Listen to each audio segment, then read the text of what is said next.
Bueno, muy buenas noches a todos, bienvenidos. Quien les habla, Fernando Gabriel Seca, director académico, y Claudia Banchik, directora general de AIPA, Academia Internacional de Paleocontacto, les da la bienvenida a este espacio virtual en una nueva masterclass, en este caso a través del docente e investigador Felipe Vega. Claudia ahora nos va a poner en contexto de quién es él y que nos va a deleitar con todo su conocimiento. Bueno, es un gusto presentarles a Felipe Vega. Él es educador e investigador interdisciplinario costarricense. Felipe posee una sólida formación como docente en ciencias naturales en la Universidad de Costa Rica y en música fractal en el Instituto Tecnológico de Costa Rica, TEC. Sin embargo, su labor más distintiva nace de una investigación independiente de 14 años en la que ha conectado la alquimia y la música de las esferas con la ciencia moderna. Tras identificar que la estructura de la química, la física y la biología responde a una ley armónica constante, Felipe ha consolidado el marco de la naturaleza armónica para estudiar cómo la innovación humana, desde Pitágoras hasta Planck, siempre ha sido liderada por mentes que comprendieron al cosmos como una estructura musical. Hoy Felipe nos propone un recorrido fascinante donde utiliza herramientas como la ley de Zipf para analizar narrativas antiguas, invitándonos a observar nuestro pasado no como un mito, sino como el registro de un conocimiento técnico que estamos apenas comenzando a descifrar. Con ustedes, nuestro querido amigo y disertante Felipe Vega. Bienvenido, Felipe, a nuestra academia. Muchísimas gracias a la Academia AIPA, Fernando y Claudia, muy agradecido a los estudiantes de todos los niveles que se han aproximado. Les agradezco muchísimo por esta oportunidad y entrémosle de lleno a esta masterclass llamada Los hilos conductores de la memoria humana. Em, Vamos ahí. La pregunta inicial, para darle una apertura, es acerca de qué qué conexiones, qué nos podemos encontrar entre todas las culturas si fuera el caso de que esta historia se mantiene de una manera sólida entre todas ellas, ¿verdad? ¿Qué pasa con todas esas miles de culturas y miles de dioses y miles de relatos? Eh, Buscar patrones es lo que estamos acostumbrados a hacer en mi caso para hacer música, para entender la naturaleza. Entonces, una de estas herramientas, como mencionaba Claudia, es la ley de Sif. Esta ley lo que hace es seleccionar lo más común que, por ejemplo, yo la utilizo en mi clase de inglés para enseñarle a los estudiantes. Con el 20% de las palabras podemos hablar el 80% del inglés. Entonces aprendemos una lista de palabras que son las más comunes y con eso también lo extendemos con el lenguaje particular de cada uno para lograrlo. Entonces, eso se me ocurrió analizar este patrón a partir de esta ley, ¿verdad? Este código. Básicamente lo que hace así es encontrar que unos poquitos conceptos engloban la mayoría de la información. Entonces, para que tengamos claro, lo que vamos a hacer es buscar dentro de la hipótesis de paleocontacto, los puntos que se mantienen como más constantes y a partir de eso darles un contraste costarricense. Bien, ¿qué pasó con la historia moderna? O sea, ¿por qué se separó esta estructura? ¿Qué pasó? Porque todas esas historias, excepto la modernidad occidental, consideraban la hipótesis de paleocontacto como su forma de entender el mundo, desde la panspermia de los griegos, los Neterú de los egipcios, etcétera. Todos consideraban esta intervención como parte de su conocimiento práctico. Pero a partir de ciertos cambios, empezando por el siglo VI, cuando se prohíbe hablar ya de seres o de exoplanetas y todo esto, a partir de esas rupturas encontramos que ya se empiezan a desaparecer estos linajes o estas líneas de conocimiento y han pasado unas 60 generaciones a partir de eso. Si lo vemos así, a esa escala, no es tanto. Si tomamos en cuenta que el ser humano ha tenido 300.000 años de historia y ponemos desde el siglo VI en adelante, en realidad del 99,95% de nuestra historia hemos tenido esta creencia y solo hasta ahorita está cuestionada de la siguiente manera. Entonces, veamos acerca del cambio de las reglas que aparecen con este método científico. A partir de siglos XVII y XVIII, en la Ilustración, la cultura occidental entonces decide que para que algo sea catalogado como un hecho histórico necesita pruebas físicas, documentales, cruzadas y restos arqueológicos tangibles. Si un texto antiguo dice que un ser de luz bajó del cielo y nos enseñó a cultivar, la ciencia moderna asimila el cultivo porque ve el maíz o el trigo, pero clasifica al ser de luz como un mito o metáfora al no poder meterlo en un laboratorio o contrastarlo. Entonces, de ahí podemos partir para entender como más a fondo el Popol Vuh o también la parte sumeria, ¿verdad? El Valle del Indo y su cultura también corresponde a los cultivos, ¿verdad? Entonces, el eurocentrismo y este sesgo de superioridad también durante los siglos de colonización, menospreciaron las cosmogonías de los pueblos americanos, africanos, asiáticos, todos prácticamente como fábulas primitivas o supersticiones en lugar de tratarlas como un registro histórico serio. Y para construir esta historia unificada se decidió quitar esta parte teológica. Entonces se asumió que estos pueblos se inventaban estas historias para explicar cosas que no podían comprender, como los rayos o las estrellas y esas cosas.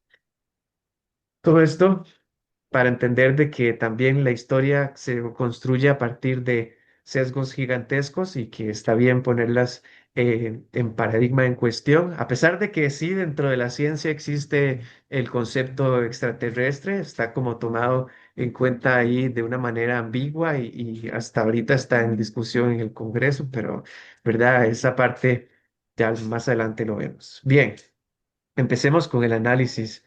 La idea esta de clasificar según la ley de Sif nos lleva primero, vamos a hacer bibliografía, ¿ok?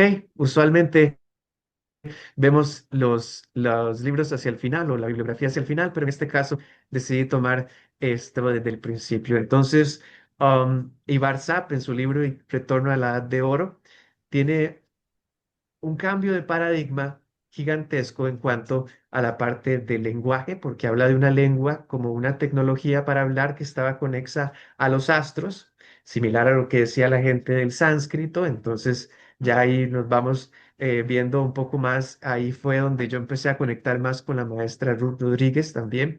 Em, Luego habla acerca de los navegantes. Se habla de que aquí era una tierra de navegantes y para esto, algunos de los relatos interesantes que tenemos incluye el cuarto viaje de Colón, en el que su hijo Bartolomé en su diario asegura de que en la tierra de la isla Ubita conoce a sabios que eran navegantes, los llevan a ver el otro océano y les dieron oro y bueno, así se resume el cuarto viaje de Colón en Costa Rica de alguna manera.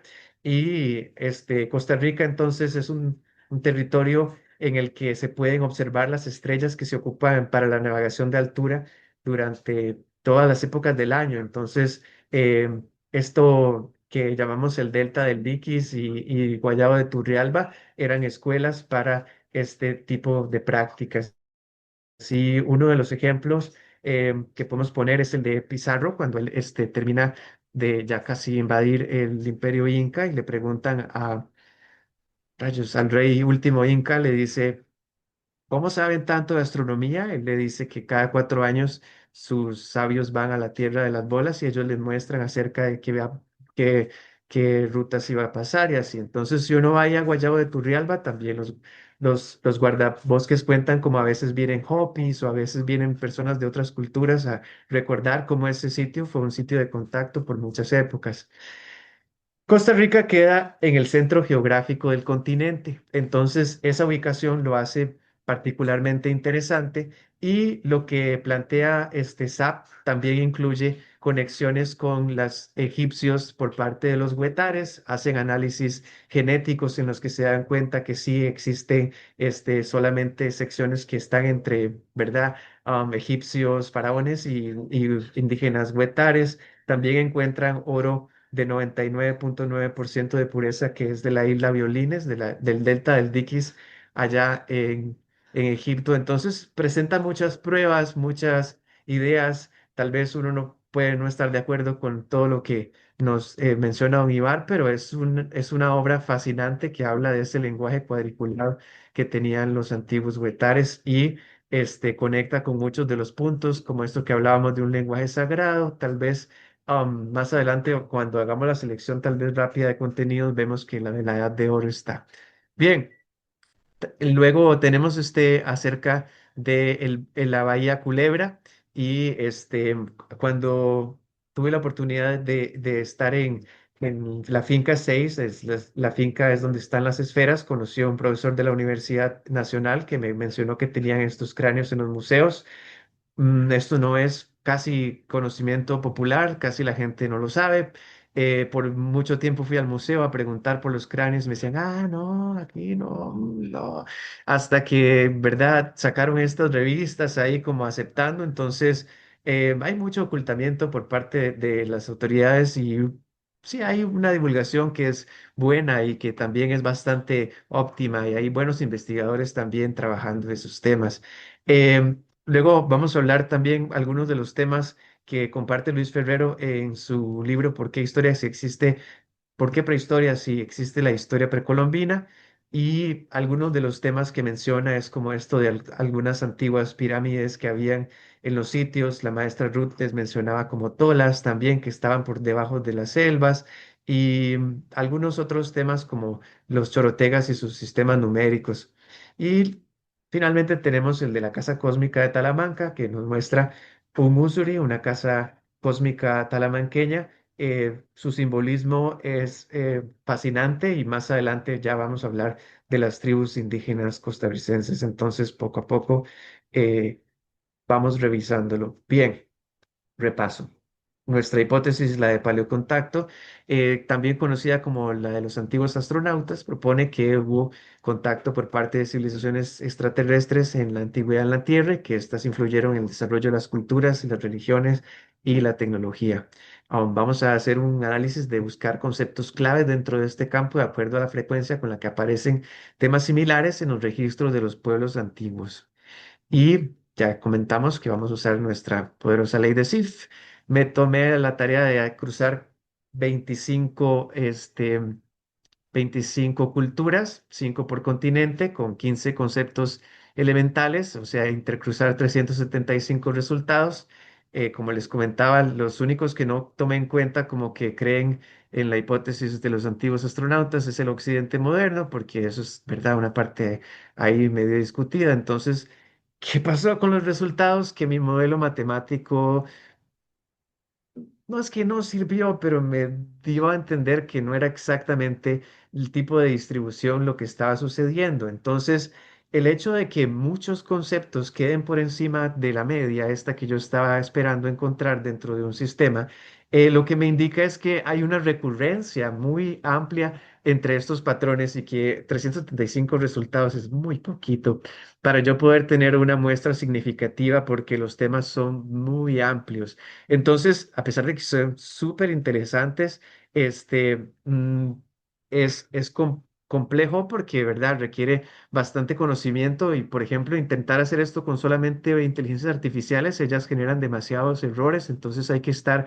revisando los datos porque claramente ellas pueden computar esto, pero no es algo como que esté de dominio público en la actualidad, ¿verdad? Y ese tipo de herramientas no están tan profundizadas. Entonces, bueno, el hecho de que los temas de mayor ranking nos permitan analizar el núcleo de una hipótesis, eso sí, está muy consistente. O sea, si nosotros nos encontramos temas que tengan mucho más ranking dentro de este sistema, entonces claramente ahí nos vamos a encontrar cuál es el núcleo de la hipótesis de paleocontacto para encontrarnos cuáles son precisamente esos temas. Entonces, desde ahí es una investigación bastante interesante y la seguimos, le di continuidad. Entonces, para encontrar si este 20% de los mitos nos puede dar como un 80% de nuestra, como decir, etos humano. Entonces, nos encontramos aquí como algunos de estos conceptos que son absolutamente recurrentes, o sea, el ente creador, como les decía, aparece en todas las culturas, excepto la del Big Bang, y tenemos la función, ¿verdad? También de que aparece um, este héroe civilizador como parte de eso, o incluso la parte de la hibridación como una parte secundaria de toda esa interacción. Tenemos también mucha recurrencia en el diluvio, que está presente en más de 300 culturas, el árbol del eje del mundo, lo que llaman teomaquia también, ¿verdad? Estas luchas entre dioses que eran frecuentes en las investigaciones, por ejemplo, de Velikovsky, así, nos decían como, ok, si prestas atención a todas estas anomalías, bueno, serán anomalías, o sea, mi pregunta es esto, ¿será científico descartar lo que todos los antiguos humanos están diciendo? Yo pienso que los seres humanos por los tiempos hemos sido también muy inteligentes y que hemos sabido transmitir esto y por algo la, la- los hilos conductores de esta memoria permanecen con nosotros. Entonces, em, para resumirlo, Felipe, ¿me escuchas? te escucho. Una pregunta. ¿Cómo gustas vos que interactuemos contigo, los alumnos? Por cada placa, por cada tema que vas desarrollando, ¿te molesta que te preguntemos sobre el mismo o preferís al final sobre sobre tu exposición? Bueno, hice dos partes de la exposición, entonces podemos hacer una pausa, pero yo no Perfecto. tengo ningún problema en que pregunten por chat, preguntas, si nace una pregunta, a veces uno se le olvida, entonces es mejor en el momento resolverla y atender cualquier duda o detalle. ¿Tenías Te digo alguna duda porque te lo, acerca del método? ¿Sí? claro, exactamente, te lo comento porque, bueno, a medida que vas desarrollando el método, a mí me surgieron un par de preguntas, digo, bueno, espero o a lo mejor complico la exposición o lo mismo que seguramente a los alumnos, como vos guste, como vos te sientas más cómodo. Te escucho. Si tienes alguna pregunta de momento, Claro, la escuchamos. vos hablaste de 375 resultados, creo, algo así. ¿Cómo los cuantificaste manualmente? Digo porque se me ocurría, si a lo mejor esto que me parece bárbaro, esta fórmula o esta hipótesis de SIF, se podría complementar usando la inteligencia artificial como un analizador de todos estos grandes conceptos que vos tomaste para trabajar. Bueno, yo utilicé una parte manual y utilicé una parte, todas las inteligencias artificiales que pude. Entonces, en ese rato también lo fui contrastando. En este cuadro, si hay todavía errores, es porque sí, todavía no he revisado 100% todos los datos, pero los fui intercruzando. Prácticamente todo, yo sí le he leído prácticamente todas las culturas. Cuando hice mis apuntes manuales, me aseguré de por lo menos conocer acerca de esas 25 culturas sin tener que revisar en ningún libro, saber que existen, saber que sus relatos van a ser consistentes con todo esto y también con los conceptos los pensé muchísimo, porque existe, por ejemplo, intermezcla entre un solo concepto y se derivan en algunos varios, que por cierto es algo muy interesante y de este 20% podemos ver cómo se comporta y hacia ahí vamos. Perfecto. O sea, la idea sería, poniéndolo en palabras más simples, porque sé que vos sos un estudioso y que nos estás brindando una información que es súper valiosa, y que seguramente la vamos a seguir analizando en futuras clases, ¿no? Del 20% confirmado, digamos, podríamos Extrapolar. extrapolar el otro 80% que nos faltaría para redondear la ecuación y hacer una afirmación. así sería decir, bueno, si se confirma dentro de ese 20%, podemos llegar a confirmar cosas, hablando de paleocontacto, ¿no?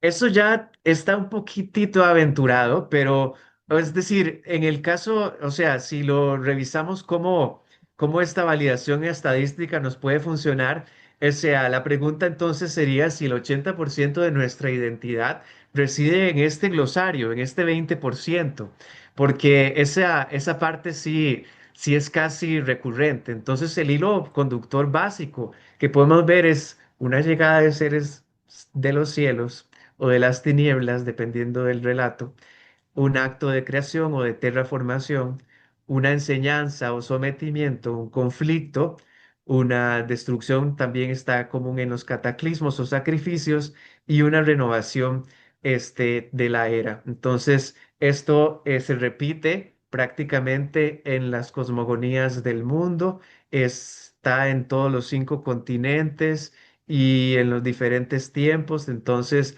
hacer análisis de esta información nos permite como ver exactamente que sí existe un hilo conductor.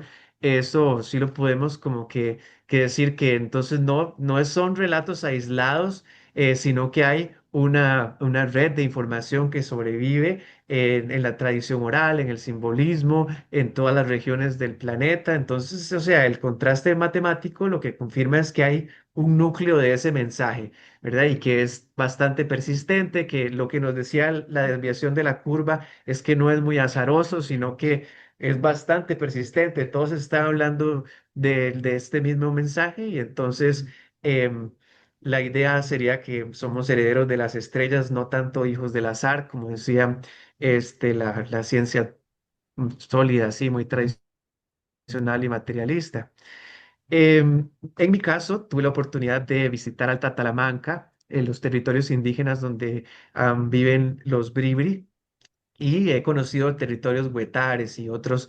Sin embargo, ese cambio que tuve a mis 18 años me hizo cambiar esto que les comentaba hace un poquito. Les comentaba que a mis 16, 17 años ayudaba investigaciones en la selva, y cuando me encontré esta otra capa de conversar con personas que han interactuado con esa montaña por milenios, mis creencias cambiaron completamente y mi forma de conocer el mundo también. Entonces, me parece que lo que ellos nos cuentan es muy valioso y muy interesante, y por eso lo traje para acá.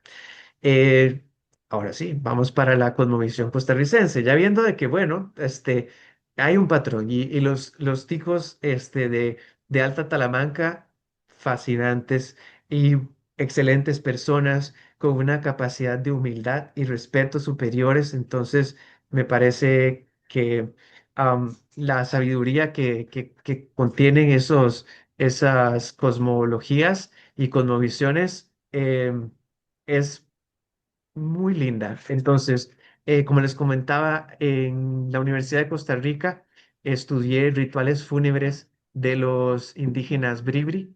Para el año 2008 conocí al Aguad Ricardo, que está ahí en esa foto. Em, lo que ellos me enseñaron, como les decía, cosas muy fascinantes. Ahí estábamos en su jardín de plantas medicinales, y cuando yo le pregunté acerca de las estrellas, me señaló las Pléyades y me dijo, de ahí viene Cibú. Y cuando le pregunté acerca de los otros dioses y los otros pueblos, él lo que me explicó era que éramos como diferentes semillas de maíz sembrados, y básicamente hizo la analogía con los diferentes colores que tiene el maíz. Em, Hace como un par de semanas también le compartí a Claudia la charla tan bonita que dio el Aguá Jorge Torres ahí en la sede del sur de la universidad, y él, entre tantas cosas tan bellas que dijo, contaba de que para ellos eh, Zeus, Jehová y Shiva son una misma esencia, una misma idea, un mismo conocimiento. Entonces, este... intenté contactarlo, pero no lo logré. Sin embargo, aquí lo que vamos a escuchar es un poema del señor Jorge Torres, el Aguá, y su poema se llama La Indómita Talamanca. Les voy a compartir sonido para que podamos escucharlo mejor, o para que podamos escucharlo todos. dice que la indómita Talamanca, los hijos de la indómita Talamanca, tierra de grandes guerreros, la tierra que nunca fue conquistada por los colonizadores, porque pudo más el conjuro de los antiguos usécares y los elementos que lo rodeaban. El clan más cercano a Cibó, la tierra que suspira los anhelos de sus ancestros, teniendo bien claro la noción del tiempo y la vida, de dónde somos, de dónde venimos y hacia dónde vamos. La cultura es el matiz, la única conciencia viva que hace el uso de la razón antes que existiera todo pensamiento inconsciente.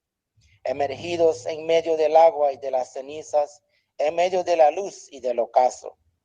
Somos descendientes del hermano tiempo, originarios de Bribribta, guardianes del discernimiento en medio de los elementos, compartiendo y danzando con la lluvia, el croar de las ranas, el rugir del tigre de la gran montaña desde tiempos ancestrales.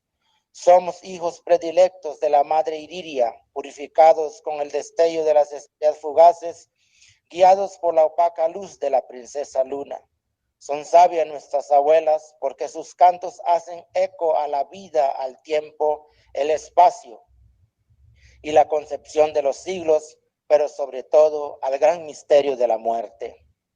Son sabios nuestros abuelos porque tejieron los confines de la tierra como teje la araña su telar, porque invocaron los elementos místicos de la madre naturaleza para pedir auxilio en medio del misticismo y la tiranía. Y fue el tiempo y el ocaso quien curó nuestras heridas a través de los días, que también es hijo del tiempo. Son sabios los vientos del este, porque llevaron el mensaje hasta el corazón sepulcral de los gloriosos caídos de una y mil batallas, porque su memoria no lo puede borrar el presente siglo y los grandes retos que nos presenta la vida. Continuar el escarmiento de la vida y los valores de humanidad, el conjuro benedicto consagrado por nuestra esencia cosmogónica en el lugar donde yace la ceniza y las lágrimas del ancestro de nuestros abuelos. Porque antes que fuera engendrado los montes y fuera creada el alba, nuestro ser fue bautizado con el fuego del combate para defender lo nuestro con alma, vida y corazón. En resumen, entonces yo dije, bueno, bien, yo creo en la gran casa cósmica. Este es mi nuevo paradigma de conocer el mundo a través de una cultura que sí se entiende desde la cultura, desde los tapices de la energía misma de las selvas. Entonces, les voy a compartir unos de los relatos del origen de los bribris, porque este particularmente me gusta mucho, porque como decíamos al puro principio, con solo el 20% de 15 es 3. Y este relato incluye el Dios creador, incluye el árbol e incluye las aguas primordiales. Que entonces un poco estaríamos viendo un relato que incluiría casi que paralelo de los relatos del mundo. Bien. Según la memoria sagrada de los Aguapa, el verdadero relato del árbol primordial y las aguas es el siguiente. El árbol Dulu era una mujer, y Dulu no era simplemente objeto de madera, era un ser vivo, una bella mujer hermosa que pertenecía a un clan del mundo inferior. Sibu la trajo al centro del Usuri, la casa cósmica, para que creciera. Sin embargo, Dulu comenzó a crecer desmedidamente hacia el cielo, amenazando con perforar el techo del universo y destruir la casa de Sibu. Al ver el peligro, Sibu no actuó solo ni de una forma destructiva ordinaria. Él llamó a sus animales sagrados y a los señores del inframundo para planear cómo derribarla. Utilizaron hachas rituales y la astucia para evitar el inmenso cuerpo de Uluk destruyera la tierra al caer. Sibu ordenó tejer una inmensa red de bejucos. Cuando el árbol mujer fue finalmente cortado, su cuerpo cayó sobre la red suspendida. Al romperse sus ramas y su tronco de sus entrañas no brotó savia, sino una cantidad incalculable de agua salada y criaturas marinas. La sangre y los fluidos de Dulo se derramaron y se transformaron en lo que hoy conocemos como el mar, el cual rodea la tierra firme. Las hojas verdes de sus ramas altas cayeron y se convirtieron en las aves marinas y la espuma de las olas. Para los Aguapa, el mar es el recordatorio del cuerpo de Dulu y por eso el agua del océano es amarga y salada y es el fluido vital del ser vivo sagrado y se le debe un respeto absoluto ya que el mar no es un recurso, sino los restos de la mujer árbol que sostiene el equilibrio de la casa cósmica. Los Aguapa cantan esta historia durante sus ceremonias de curación. Entonces, ellos tienen un lenguaje todavía más elevado que el lenguaje bribri, que es un lenguaje muy interesante, que em, se, se utiliza, le dicen la lengua de los tiempos de la noche o algo así, porque solo se canta durante las noches y se utiliza un lenguaje especial que ellos cuidan los linajes matrilineales por mucho tiempo y a los niños que les enseñan esto los mantienen lejos solo los pueden cuidar sus abuelitas y los mantienen lejos de las personas que tienen malos pensamientos. Entonces se mantienen en una forma, para poder ser aguapa, tienen que pasar por unos entrenamientos muy profundos y de muchos años. Entonces ellos cantan muchos de sus conocimientos y sus lenguajes tienen niveles de conexión con la naturaleza distintos. Bonito, porque entonces un poco eso del 20% lo podemos ver ahí, ¿no? Como en el 20% de los relatos podemos encontrarlo. El relato costarricense engloba un poco esta serie de cosas también, así como conecta un poco también en la idea de los hemisferios, los mares. Entonces, también esta otra me pareció un punto interesante, que es el de la lucha por el destino de los humanos. Entonces, los Aguapa lo que cuentan es que la humanidad existía en forma de semillas llamadas Ditsu. El Cibú no creó a los seres humanos de la nada, sino que tenía guardadas estas semillas de maíz en el plano inferior. Los Sorboru eran unos seres gigantes, crueles, estériles y que destruían, comían descubrían que Cibú planeaba sembrar a los seres humanos. Entonces, se los iban a comer o los iban a destruir, pero no toleraban ninguna forma de vida nueva en su territorio. Entonces, el jefe de los Sorburu era Sorcura, el propio abuelo paterno de Cibú. Entonces, cuando Sorcura sabía que su nieto tenía un poder inmenso y planeaba matarlo, entonces cuando él nació, un gallo cantó misteriosamente en el mundo oscuro y alertó a los Sorboru, y inmediatamente salieron a cazar al bebé y su madre tuvo que esconderlo en el hogar de las hormigas para salvarlo. Y al crecer, Cibú regresó y Sorcura lo emboscó y le arregió múltiples lanzas, pero Suibu, utilizando su magia, las esquivó todas y recogió una sola lanza, la lanzó de vuelta y mató a su abuelo. Tras matar a su abuelo, entonces Sibu utilizó las artes para tomar una apariencia física parecida a él y tocó la caracola sagrada para convocar al resto de los Sorboru. Engañados por el disfraz, los Sorboru no se dieron cuenta de que su líder estaba muerto y Suibu aprovechó esta confusión y otras trampas del líder muerto para debilitar y dispersar a los Sorboru del plano terrenal. Cuando fueron derrotados y expulsados a los bordes del cosmos, el territorio quedó seguro y fue en ese momento que Sibu pudo finalmente traer a los humanos al Sulayón. Em,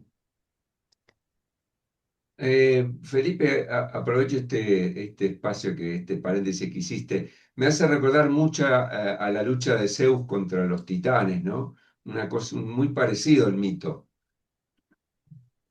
Así es, muy parecidos los mitos. Aquí tenemos entonces también un poco el mito de los sumerios, también tenía un conflicto entre los dioses y este conflicto también incluye a unos gigantes o unos titanes, ¿sí? Entonces, definitivo que también tiene paralelismos con cosmogonías de otras partes del mundo. En la imagen inferior ahí está la guapa que me estaba enseñando cómo la casa cósmica y el fondo es el techo de un Usuri, una casa cósmica. Ellos tienen esta estructura, es muy interesante, la utilizan como una especie de templo o sitio sagrado. Y una de las preguntas que aún me queda es porque cuando estudié con la maestra Ruth Rodríguez Sotomayor, ella conversaba acerca de Asura y era un arquitecto de la India. Y Usuri y Asura son palabras muy similares y tienen que ver con la arquitectura sagrada y algunos temas ahí que pueden tener paralelismos todavía que sean interesantes de investigar. Antes de continuar, Todavía, quería volver, sí. Felipe, sobre la placa anterior, perdón, para hacer un comentario, a ver si lo entendí bien, porque en realidad, no, la que seguía, que estaba ahí el abuelo, el conflicto con el abuelo, son parte de la misma familia, ¿no? En realidad, el Sibu, que sería el dios, ¿no es cierto? Pero que tenía un conflicto familiar donde se ve la luz y la oscuridad dentro del mismo entorno. Eso y vos lo destacaste, me gustaría hacer hincapié en eso para ver ese hilo conductor del que hablas. Se da el mismo relato, obviamente en la familia sumeria, ¿no? En el mito de los Anunnakis. Es decir, no es que vienen de otras facciones, no, son dentro de la misma familia lo mismo. En otras clases y con otras miradas, por ahí desde otro ángulo, se habla de que son parte de un sistema arcóntico, algunos hablan de eso, de que son las facciones de poder para poder gobernar en este plano, ¿no? En el plano de la materia, ¿no? Pero bueno, muy interesante. Yo por lo menos no conocía estos relatos que son para leerlos y volver a leerlos y quedarnos un rato por ahí analizando cada parte de la historia. Muy interesante. Y una preguntita cortita. El agua Jorge Torres que nos presentaste anteriormente con su relato, ¿es una guapa? ¿Él es una guapa? Ah, perfecto, ahí está, ahí entendí. Agua es uno y aguapa es el conjunto de los de los Ah, agua. Ujú. Agua. perfecto, perfecto, perfecto. Sí, que Agua. eso en la traducción incorrecta es como vendría siendo lo que conocen popularmente como un chamán, pero ese Claro, término no está correcto utilizarlo, ¿verdad? Entonces por eso estamos claro. utilizando el término agua. Serían sanadores, ¿no? Sí. Los curadores dentro de la comunidad. Correcto, ellos son los portadores del conocimiento, son sanadores, vienen de un linaje matrilineal y solo hay una de los clanes, porque los Bribri tienen diferentes clanes, solo uno de los clanes llamados los Yeyewak son los que tienen acceso a convertirse en Aguapa. Sí, ellos son guardianes de linajes de conocimiento muy específicos y utilizan unas piedritas mágicas que ellos cargan en sus sacos, sus saquitos especiales para hacer sus curaciones, para ver la selva, para entender el mundo, conversan con sus cristales, entonces ellos tienen como que además de eso, utilizan bastones de mando que Mm. son muy específicos. El árbol tuvo que haber caído al tal río específicamente tanto tiempo que se venía monitoreando. El agua tiene que saberlo en su sueño, tiene que despertarse a conseguir y tallar su bastón de mando. Entonces es todo un ritual profundo. Ana Catalina, dime. ¿Qué tal? ¿Cómo estás? Te hago una consulta. Yo desde el profesorado de historia jamás escuché estas cosmogonías que nos estás compartiendo. Te pregunto si las tenés escritas, si esto está en un libro, porque me parece tremendamente interesante. Nunca había escuchado de todo esto.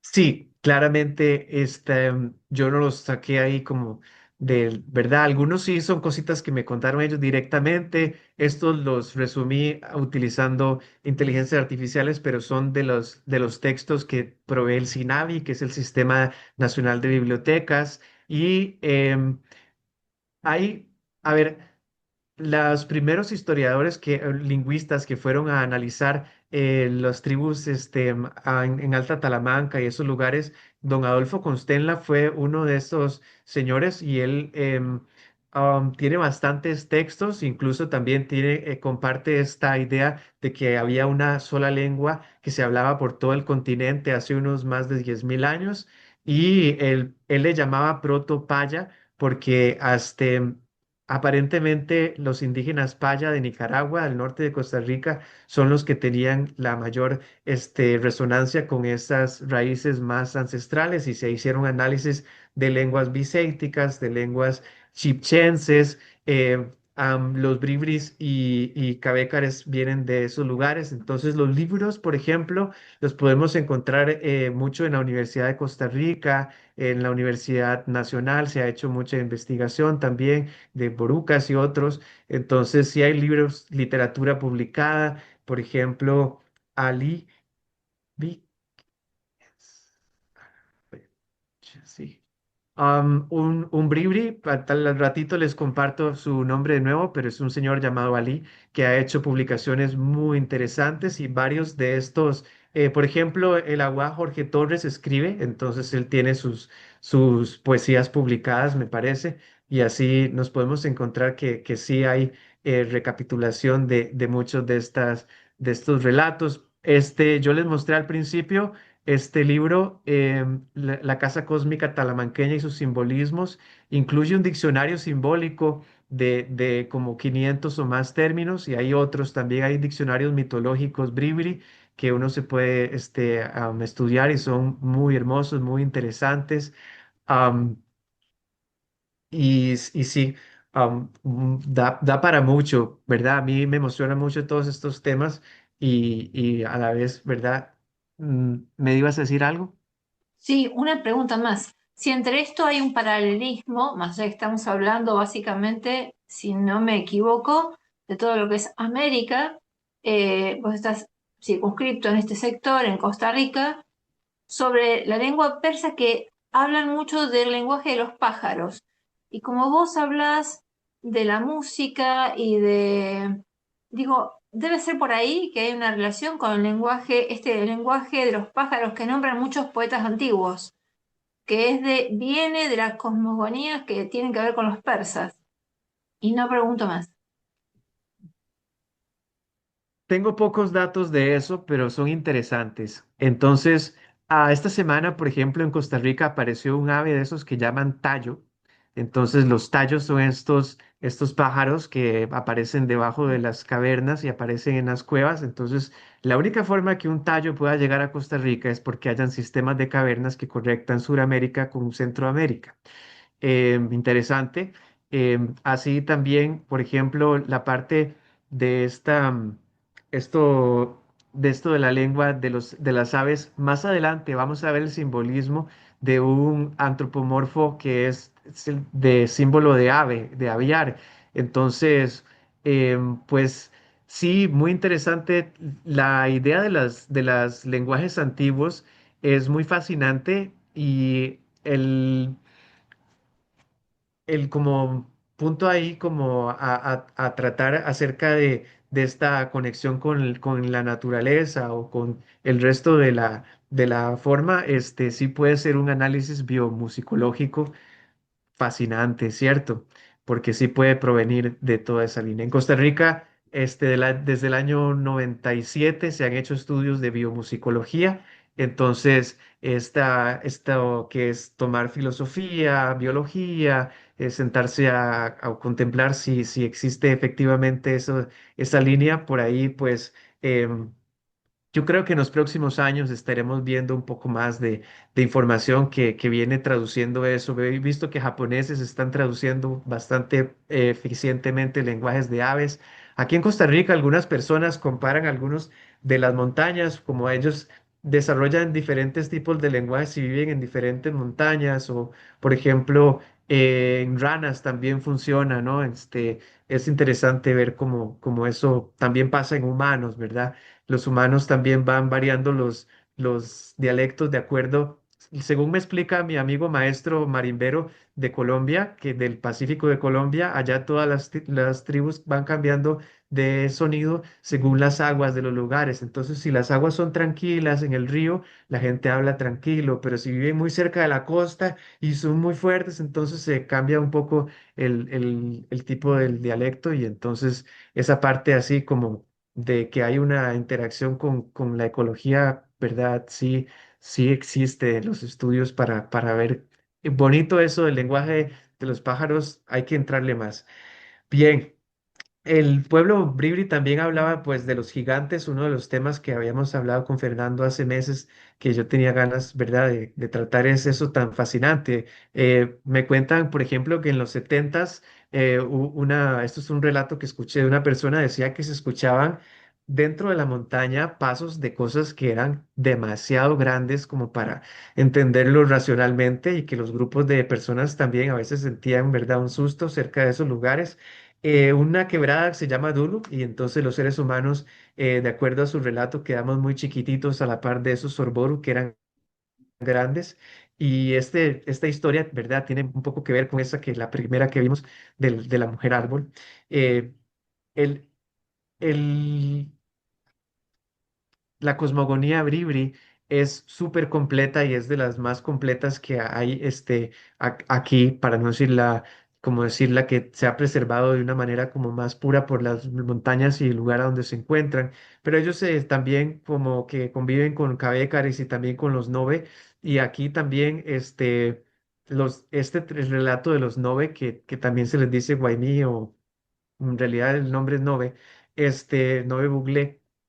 Lo traje porque es un recuerdo muy, como decir, un homenaje a la maestra Sotomayor, porque ella contaba esta historia y ella se acordaba, como ella nos contaba acerca de la dinastía de la Luna y acerca de todos estos pueblos que tenían sus nombres de la Luna y todo esto, contaba el relato de los guaimíes. Entonces, según los guaimíes, esta luna venía como hermana del sol y este relato cuenta de que su madre era una mujer llamada Evia y ella criaba a los dos pequeños hijos en condiciones precarias y dentro de un fogón. Entonces estos al crecer, tenían una, bueno, primero estaban todos como sucios, ¿verdad? Todos llenos de cenizas y al crecer estos niños tenían una naturaleza divina que manifestaba un resplandor místico. El Dios creador de ellos, llamado Novo, transformó a uno de ellos en el sol para regir el día y otro la luna para iluminar la noche. Así ambos se convirtieron en guardianes del cosmos. Entonces, ese lugar llamado Chiriquí se llama Valle de la Luna. Entonces, este relato acerca de los orígenes de la luna, la maestra lo utilizaba para contrastar con su teoría de que la luna cambió en algún punto y que los pueblos recuerdan los orígenes de la luna como los preselénicos o algunos otros pueblos recuerdan este cambio de la parte de los astros. Entonces, también los Bribri tienen relatos acerca de un antiguo sol que se cambió y es muy parecido al relato de Saturno porque también es un personaje que se comía a sus hijos, etcétera. Entonces, a la hora de que uno estudia cosmología Bribri, se da cuenta de que esos relatos estaban pasando así como muy, muy como conexamente. Entonces, esta primera parte, ¿verdad? La podemos cerrar aquí porque aquí partimos como a explorar esos lugares o esos diseños compartidos que sería partiendo como de más bien de Costa Rica hacia otras partes en las que nos encontramos algunas de esas cosas. ¿Tenemos alguna duda o pregunta, comentario hasta ahorita? Agradecerte que hayas nombrado a la maestra, querido Felipe. Bueno, los chicos de segundo nivel la hemos mencionado en algunas de las clases, la doctora Ruth Rodríguez Sotomayor, que ya nos ha dejado, pero que sigue acompañándonos con discípulos tan ilustrados como es tu caso, tan motivado que seguís los pasos de nuestra maestra, ¿no? Yo la conocí desde mi lado de divulgación del canal, pero vos has tomado cursos con ella y has tenido conversaciones de alto nivel académico con Ruth. Así que gracias por mencionarla hace unos momentos. Eh, Claro que sí. Felipe, por lo que entendí, la zona de Costa Rica era una escuela de formación de navegación de altura. De allí que sería una de las posibilidades que permitió que lo que le entregaban al padre Crespi, los indios ecuatorianos, los shuaras, esas esculturas que respondían a lo mejor a un atuendo asirio-babilónico de un sacerdote o pirámides en punta, podría ser eh, esta escuela de navegación donde había intercambio entre Egipto y América, digamos, la respuesta a estos descubrimientos arqueológicos que presentaba el padre Crespi. Muy posiblemente. Y también tenemos algunos de los relatos, por ejemplo, em, el de se llamaba este? El libro de la hormiga, el libro del jaguar y el libro de, eso se llamaba La Crónica de Acacor. Ajá. Comenta de que habían conexiones que habían sí entre vikingos y esas regiones, que sí habían viajes de navegación. Muy posiblemente es porque había contacto entre todos esos pueblos que nos podemos encontrar similitudes tan marcadas entre esos, el símbolo del tallo, que es el ave que aparece del otro lado, también con los sumerios y babilónicos, entonces también ese intercambio simbólico, trazarlo en el tiempo es muy interesante y parte de eso fue lo que se dedicó a hacer Ruth, ¿verdad? Ella decía que los símbolos escriturarios que venían de las regiones como de los Andes y de Rapa Nui estaban también distribuidos a través de todo el resto de las regiones. Entonces, eh, sí, es un poco, para que vayamos aclarando esto, tenemos que asimilar que sí eran navegantes.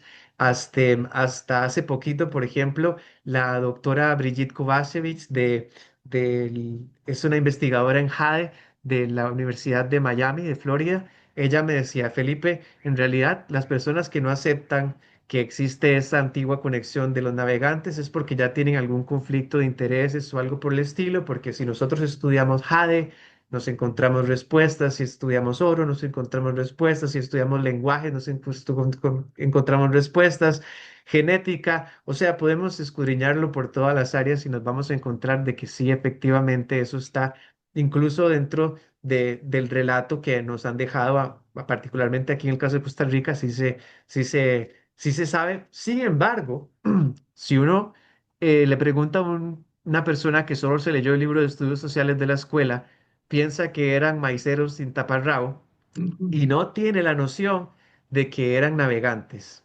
Entonces, sí es algo que es un paradigma bastante nuevo.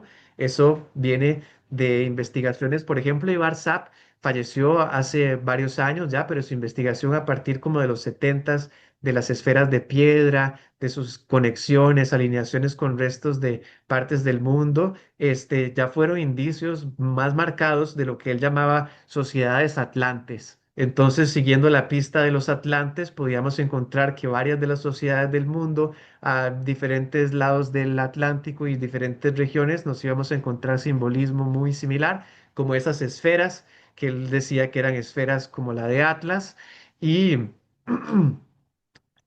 su investigación entonces ya fue uno de los que a mí me abrió la mente a decir, ok, voy a asimilar ese hecho de que efectivamente existía esa navegación. Entonces, um, curiosamente, siguiendo la cumbia, es que me he encontrado muchas cosas de este tipo de análisis, porque la cumbia utiliza claves para sonar, se llaman claves rítmicas o células rítmicas, y esas células rítmicas uno las puede encontrar con orígenes africanos y entonces también intercambios de ida y vuelta entre Europa y América o intercambios que van de ida y vuelta entre las músicas y los instrumentos son los que me han hecho preguntarme algunos de estas cosas. Entonces, algunas de las investigaciones que he hecho tienen que ver con, por ejemplo, Ptolomeo. Fue una persona que en la escuela, el colegio y la universidad me dijeron que era un mamón geocentrista, que olvidara todo lo que había enseñado Ptolomeo, pero en realidad, cuando leí a Ptolomeo y vi que hablaba de embriología hace 2500 años, dije, no. Wow, voy a tener que regresarme a revisar que Ptolomeo era un genio y por eso fue tan permanente en las culturas del mundo.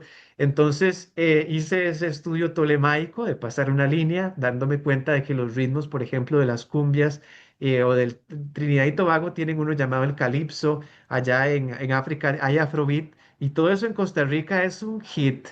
Entonces también, ¿verdad? Me puse a hacer esa investigación un poco más ya a profundidad y hasta llegamos a la India. Veamos cómo fue eso, ¿ok? Ese tambor que lo utilizan los bribris se llama sabar. El sabak, perdón, el sabak en Talamanca se encuentra de la misma forma justo en África. Y ese tambor se llama sabar y sabak. Entonces, ese mismo tambor que se toca de lado, que se usa un ritmo básico y que corresponde a puntos en los que podemos cuestionar la historia como esto, porque ahí ese tambor está en oro precolombino de hace milenios. Entonces, claramente no fue que los africanos vinieron de un solo con la colonia, sino que ya había contacto previo y así podemos ir encontrando muchos de esos detalles. Siguiendo la línea, entonces, en las islas Nicobar, en la India, para que si ustedes hagan una idea, yo tendría que hacer un hueco por el otro lado de la tierra, salir al lugar más lejano de Costa Rica y nadar a la isla más cercana, y ahí quedo en las islas Nicobar. Y en ese lugar tienen un baile exactamente igual al baile del Sorbón, en el que los hombres se ponen en un círculo, las mujeres se ponen por debajo de los hombres, bailan con un tamborcito de ese estilo y tocan los ritmos circulares que corresponden a las formas tribales. Entonces, para ver que, ¿verdad? Hay más elementos culturales que relacionan esta idea, podemos ver que la cerámica de Birmania también la pueden comparar con la cerámica polícroma de la gran Nicoya costarricense. Entonces, hay pruebas culturales de que lo que los bribris dicen, ellos son nuestros primos, es posiblemente contrastable ya a nivel genético y todo eso. Entonces, unos les rezaban a Sibu y otros a Shiva, pero entonces viene siendo la misma práctica en esencia en la India y en Costa Rica. Entonces, cuando yo me devuelvo a la figurita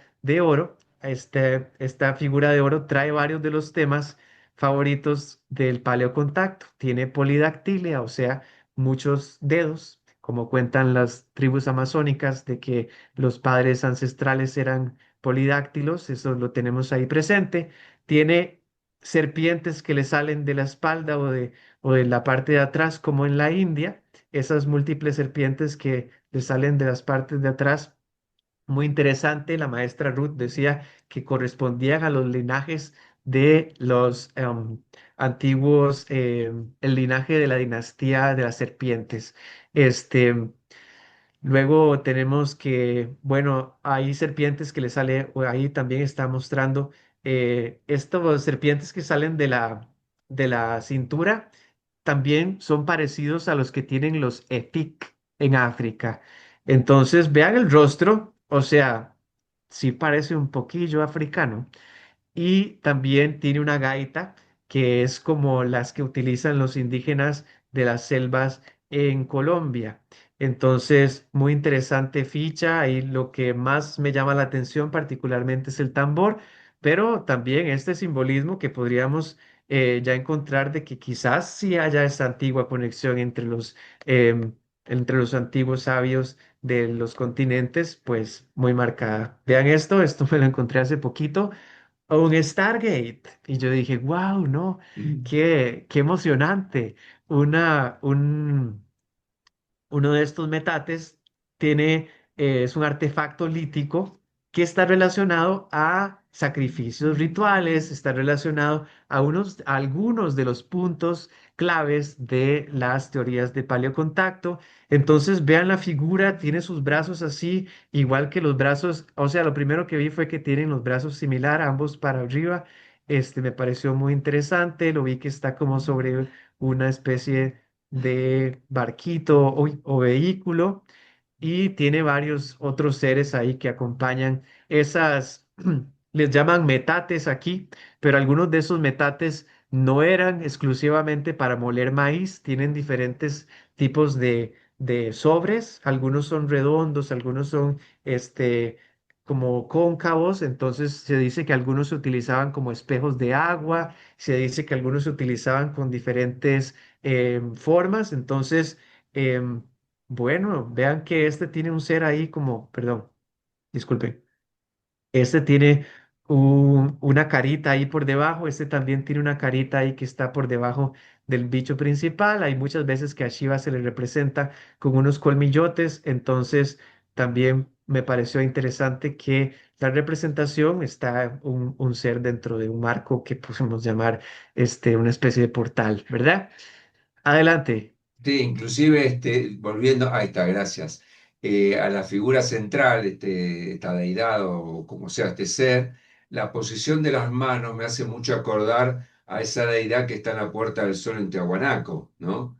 Que está también con sus dos báculos a cada lado, ¿no? Muy interesante este análisis que has hecho. Y quiero confirmar desde la ignorancia, la parte superior, lo que sería el dintel, aquí sería la molienda de los maíces, ¿no? En esta zona, en la parte superior. No No sabe. sabemos eso, particularmente de algunas piezas, porque aquí en Costa Rica, algunas de las piezas que yo me he encontrado en el Museo de México que dicen vasija de sacrificio humano para poner corazones, aquí Mm. en Costa Rica te encuentras el mismo chunche, pero dice vasija con motivo de jaguar. Entonces te vas a encontrar de que hay veces esa función verdadera no nos la transmite el museo, no nos la transmite la investigación tradicional. Por eso te digo que algunas las utilizaban como espejos astronómicos que les ponían una arena llamada magnetita, otras Sí, las utilizaban como de sacrificio posiblemente y otras sí eran para moler maíz, pero las de moler maíz eran más sencillas. Entonces, uno de los puntos que me hace, que me llama la atención es que el sacrificio humano y el sacrificio ritual es como parte de esta conexión en muchos de las cosmogonías con estos antiguos dioses, ¿cierto? Entonces es parte de un relato que se sostiene en todo el planeta. Em, sí, como les digo, aquí no lo mencionan tanto eso y nos lo ponen así como para moler maíz la mayoría y ah, con eso tenga, ¿verdad? Ok, está interesantísima. Tal vez no sé, no es tan particular, pero yo al ver esta vasija, lo primero que pienso son en los Mali de África y uno diría, bueno, Felipe, pero hay que encontrar más posibilidades, ¿no? Entonces, allá en África tienen unos llamados los Nomoli, que también son de esas regiones de la Sierra Leona, son también de Mali. Y el sombrerito, por ejemplo, en este caso podemos ver que este sombrerito es muy similar a los sombreritos que tienen nuestras figuras, que en este caso son medias reptiloides por sus hocicos así. En el otro podemos ver que la orejita así muy marcada, rasgos también con el mismo, perfil del rostro y algunos de los rasgos me parecen muy similares como para encontrar paralelismos. Este caso podemos encontrar que tienen asanas muy similares, que tiene una parte superior de la cabeza plana. Aquí también podemos ver que la parte superior de la cabeza está plana. Tiene unos ojos grandotes muy marcados que lo podemos encontrar en ambos y un hocico, perdón, una carita, ¿no? Porque no puede ser un humano, ¿no? Muy prominente que lo encontramos en ambos y sostiene la misma figurina.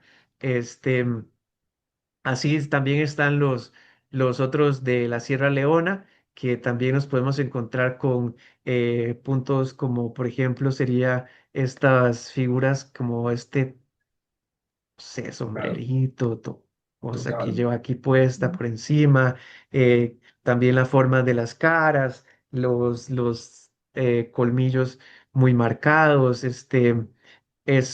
son de algunas de las cosas que me parecieron muy particulares, muy interesantes.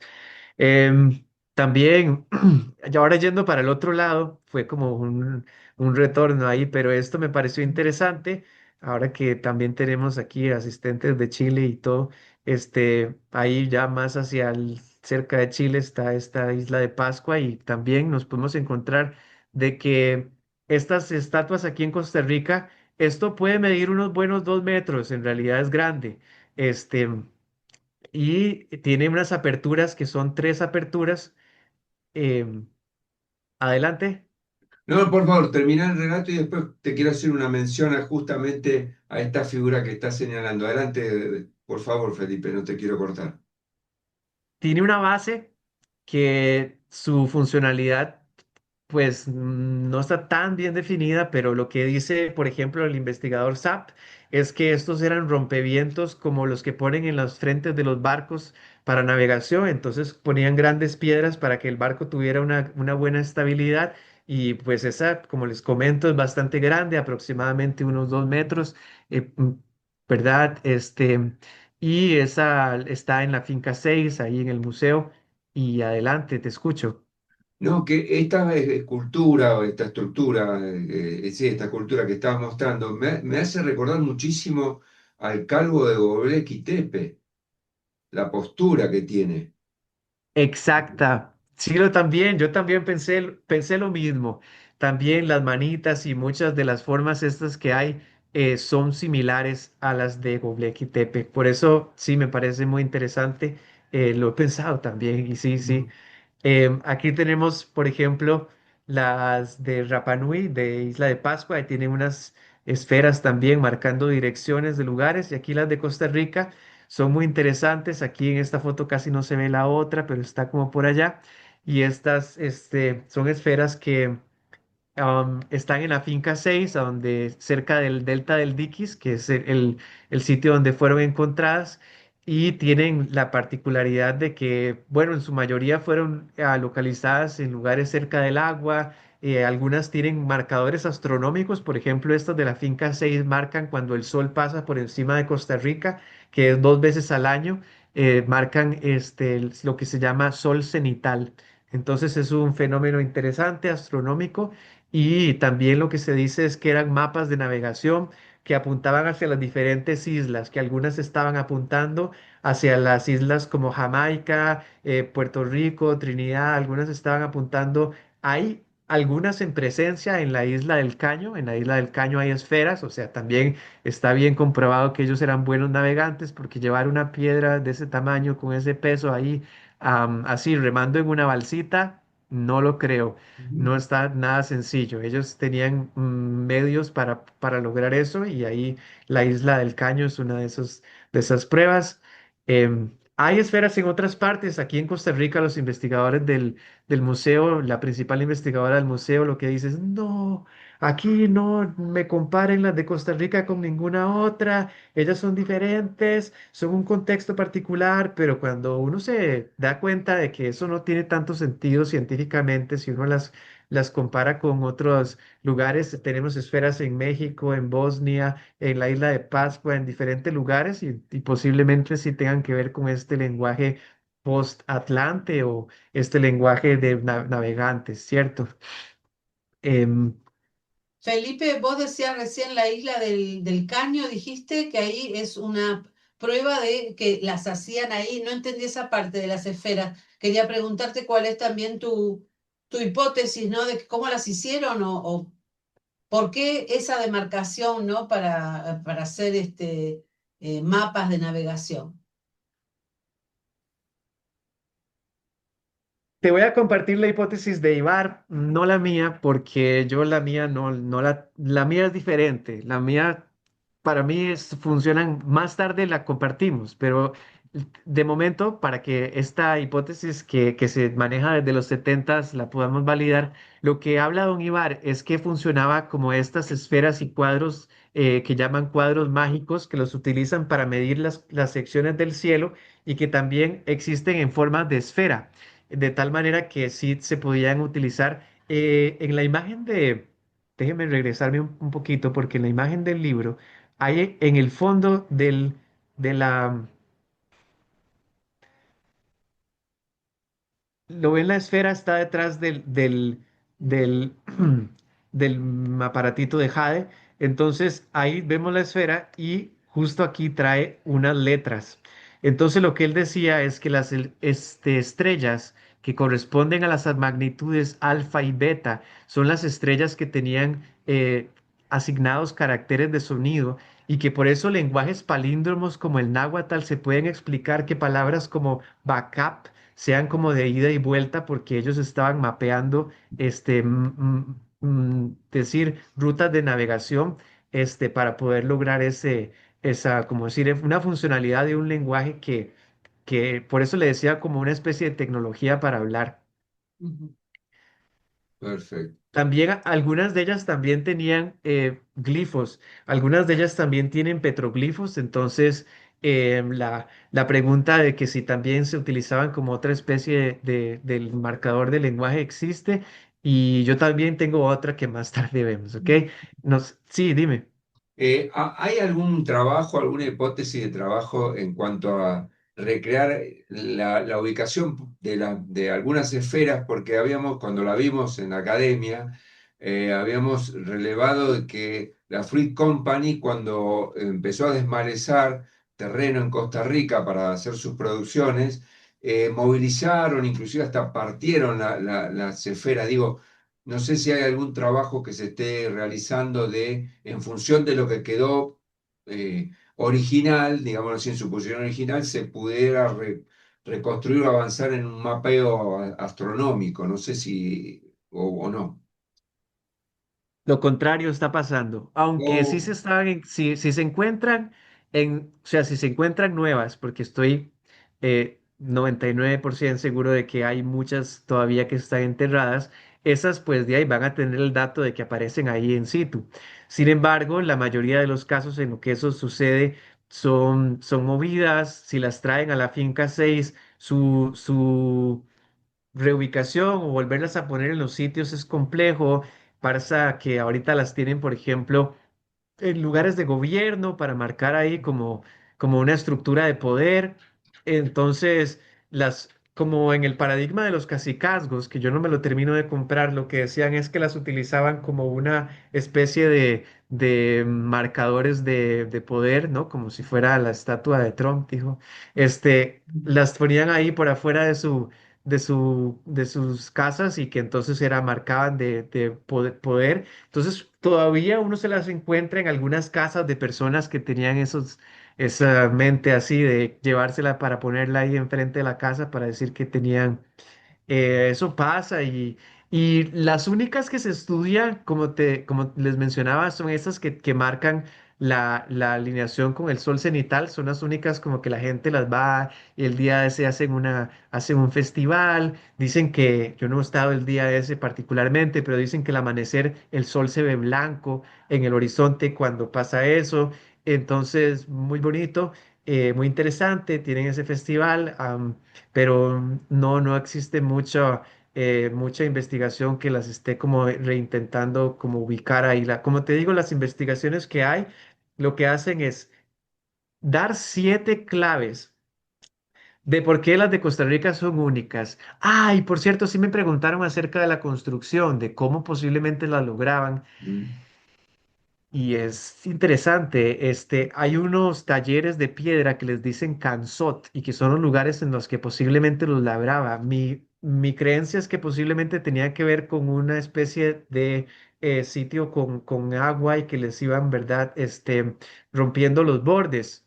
Si uno toma un marco cuadrado, y lo va pasando por la piedra, por todas las direcciones, por todas las direcciones, por todas las direcciones, va a quedar esférica, pero la dificultad de eso es gigante. Entonces, ellas están hechas de granodiorita, que es una de las rocas más duras. Entonces, la granodiorita tiene microradioactividad y también es piezoeléctrica. Entonces es un material interesante porque el granito se utilizaba en muchos de los monumentos megalíticos, ¿cierto? Y algunas especies de granodiorita también. Hay algunas que también están hechas de caliza y, por ejemplo, las Tikal y esos lugares también en mucha parte está hecha de caliza. Entonces, podemos ver de que los materiales son interesantes también de los cuales están hechos. Si no me equivoco, son de fusiones de caliza con andesita y de granodiorita. Ok, seguimos. Esto es interesante porque también hay serpientes emplumadas. En los relatos del mundo también aparecen, ¿no? Estas serpientes emplumadas aparecen en la China, aparecen en partes de todas las partes del mundo. Entonces, bonito, interesante, como aquí también podemos encontrar una serie de Quetzalcóatls o Kukulcán, este, especialmente el hombre de Urfa. María Mercedes, si nos quieres ampliar un poquito más acerca de eso, porque no estoy enterado que es el hombre de Urfa. Bueno, ahorita que tal Sí, vez levante la hola, mano. hola, sí. Adelante. El Sí, hombre por de... favor. Hola, ¿me escuchas? El hombre de Urfa es una especie de monolito que se ha encontrado en Gobekli Tepe, con referencia a cuando vos hiciste la comparación entre, ¿cómo es? El, el dibujo y el esquema de Chile con los Moai. Es muy parecido también el esquema de Gobekli Tepe en la parte del Hombre del Urfa, que es un monolito muy, muy, muy parecido a ese esquema de ser humano que está haciendo una visión o está viendo al horizonte. Y me pareció muy, digamos, como más que parecido, muy similar. No es muy parecido, pero es muy similar ese tipo de monolitos con las caras de las grandes personas, o ponele eh, más que personas, serían como dioses que están viendo más allá del horizonte. A mí me pareció muy, muy similar a eso. Está en Turquía, en la zona de Gobekli Tepe, Aquí lo estoy el hombre de viendo Urfa. y aquí lo estoy viendo y lo que veo que tiene muy Ahí similar está, es la posición de las manitas. Y exacto, eso también, exacto, para sumarle un poco, los gigantes que llaman gigantes de Tula, es los que hay exacto. en México y esos lugares tienen la misma posición de las manos. Entonces, sí, Y eso una sí pregunta hay. te hago, discúlpame, una pregunta te hago. ¿Serían muy parecidos a los Nefilim eh, de la Biblia, a los hijos de los ángeles caídos?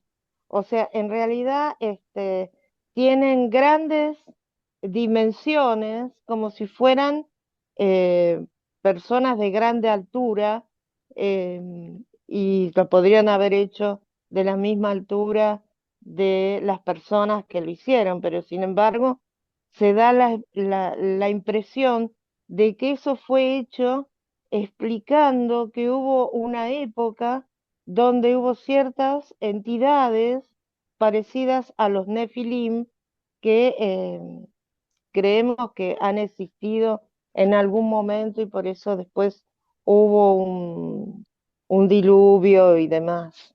O sea, ¿qué pensás vos? ¿Puede ser eso Sí, posible? sin duda, Por- el relato, como veíamos al principio, no sé si pudiste ver al principio, pero este relato sí se Sí, repite como veíamos en los gigantes que eran los Sorbolu, o también como son los sí, demás gigantes, los Nefilim tenían esa condición de ser los híbridos hijos de los seres que vinieron del cielo y ser gigantes, y también, ¿verdad?, tener esta idea del sacrificio ritual. Entonces, yo sí me parece... que es consistente. Y otro punto que ahorita que mencionabas, Göbekli Tepe, me brincó a la cabeza, es que estas esferas sí están mencionadas de tener aproximadamente unos 12.000 años de antigüedad en algunos de los estudios. Entonces, es posible que haya una conexión, ¿verdad?, con ese tipo de sociedades por el tipo de época. Sin embargo, eso es difícil también con eso de las dataciones y todo eso. Ustedes saben que hay un montón de preguntas. Y aquí en Costa Rica usted va al museo y dice, esferas de piedra precolombina, material, piedra, época precolombina. Y eso le ponen a uno, o sea, en el rótulo. Entonces se queda uno como con ganas de entender más, de que estaban hechas de grano de orita y que en verdad algunas sí datan de bastante tiempo, ¿verdad? Son vacíos que hay que investigar y que sí existen investigaciones, pero no son tan públicas, no se comparten tanto, y por eso es tan importante estos espacios, ¿verdad? Para poderlo este, compartir, visualizar, socializar y también lo volverlo que pasa nuestra que teoría. con lo que vos decís, la ciencia, digamos, la antropología o la arqueología normal, lo que tienden es a utilizar el carbono 14, que son remanentes, digamos, de carbono que han quedado a través del tiempo. No se fijan en las características de la piedra, si hay lugares cercanos donde puede salir. O sea, todo se edifica sobre lo que queda de carbono 14. Y a veces el carbono 14 no es tan específico, sino trae muchos errores en alguna medida. Por eso Claro, y en ciertos además de lugares eso, no se puede detectar. sí, cierto. Y además de eso, tenemos el detalle de que los historiadores y científicos que reciben los presupuestos están necesariamente enmarcados en un marco de trabajo. Ellos no se pueden salir de ciertas precondiciones de conocimiento, entonces muchas veces no pueden partir de cierta ruptura de una línea que ellos van. El hecho de separar todo en compartimentos, lo que hace es que no se permita que se vea una gran imagen de todos nuestros relatos. Entonces, lo que estamos haciendo es ir al revés un poco, ¿verdad? A una de las críticas que nos hacen muchas veces es de que agarramos las cosas y las ponemos así una encima de la otra, pero a veces sí. Hay que hacerlo y comparar, ¿verdad? Comparar y construir algunos de estos juicios de valor son los que nos dan los resultados correctos para darnos cuenta de que sí, posiblemente estén hablando de lo mismo. Por ejemplo, para continuar con las serpientes y con las culturas que nos encontramos en Asia y América, el caso del I Ching y el I Chol Kij es muy parecido. Es una esfera de animales y una esfera de metales que componen los calendarios de los chinos y de los mayas. Y no es casualidad que los animales sean los mismos, excepto de que el dragón sea el lagarto y que el tigre sea el jaguar. Entonces, cuando, bueno, si alguien me dice que tuvieron pensamiento paralelo psicológico y que desarrollaron sistemas con metales y animales acomodados de la misma forma en paralelo, me avisa las posibilidades de que eso pase, pero son muy bajas. Entonces, tenemos como sistemas antiguos, milenarios, que funcionan y que todavía se utilizan para programar inteligencia artificial, que son súper efectivos, componen sistemas de medicina y de conocimiento, de cómputo, de montones de cosas, hasta sistemas de conocimiento de las almas que están ahí. Entonces, esas conexiones tan particulares y bonitas, hay que darles más exploración, ¿ok? Ahí se ven un poquillo los reflejos porque yo saqué esa foto, pero la idea era mostrarles las plumas para mostrar de que son serpientes emplumadas, que son recurrentes en los cerámicas. Estas cerámicas polícromas son muy interesantes de la región de Nicoya. Yo no sé qué ven ahí, pero, pero bueno, o sea, si alguien me llega y me dice que ve una nave espacial o que ve un dragón o que un Quetzalcóatl, yo le podría decir, bueno, y ahí parece, porque en realidad tiene una forma muy abstracta, muy particular, muy interesante. Brincamos de nuevo y hacemos otro brinquillo hacia el Perú. Vean esta de Costa Rica en la parte superior, está en Guayabo de Turrialba, en este sitio que les comento que es el sitio central de contacto de las tribus que se habla aquí en Costa Rica, la ciudad megalítica más grande que se ha desenterrado. Y vean cómo se parece a los del Brujo en Perú. Esto queda en el sitio arqueológico El Brujo, uno de los más antiguos, verdad, es uno de los más interesantes también en términos de simbolismo y ahí lo estoy contrastando con una investigación que se hace acerca de un simbolismo de los Andes llamado el animal lunar. Entonces, vieran qué interesante, pero me he encontrado esto en culturas de todas partes de América, porque si ustedes se van para el Museo de Antropología en México, se van a encontrar que es recurrente